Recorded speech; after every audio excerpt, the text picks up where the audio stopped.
Kamusta mga quiz? For today's vlog nga ay magluluto ako ng pinaksiw na isda.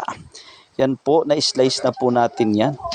Ang tawag po sa isdang yan ay malapuntik. Napaka-healthy po niyan, lalo na po sa mga gustong mag-diet at magpapayat. And yes po, tama po ang inyong narinig dahil po ang lapuntik ay may natural oil na nagdi-detox po ng ating mga taba sa tiyan. At pag kumain po kayo ng isdang to ay instant po na mapapa-call out kayo ng tawag ng kalikasan. At sa mga laking probinsya po, alam niyo na po ang ibig kong sabihin.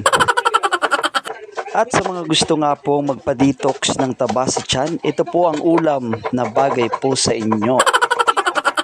At advice ko nga lang po sa mga gustong kumain ng napakasarap na isdang to, dapat po kumain po kayo nito kinabukasan day off nyo.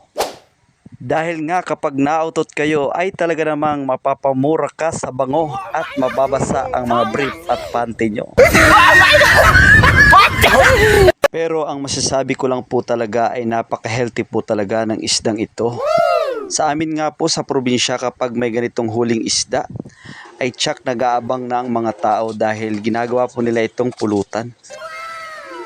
Masarap po ito sa kahit anong luto, papaihaw man, paksiw o sinigang na may puso ng saging.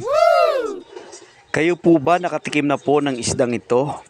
Paki-comment naman po sa ating comment section at kung ano pong tawag ng isdang ito sa inyo. Sa amin po sa Masbate, malapuntik po ang tawag sa isdang ito. Ewan ko lang po sa Manila kung ano pong tawag nito. Napakamura po ng isdang ito kaya madalas kapag dumadaong na ang mga bangka ubusan ka agad kasi hindi na po nakakarating ng palengke. Marami na po kasing nakaabang at bumibili. Kaya sa mga gusto maka-experience dyan, aba, ito ang the best para sa inyo. Ayan nga po, luto na po ang ating pinaksiw. Nakikita nyo naman po, napakataba, nagmamantika. Maraming salamat sa panonood.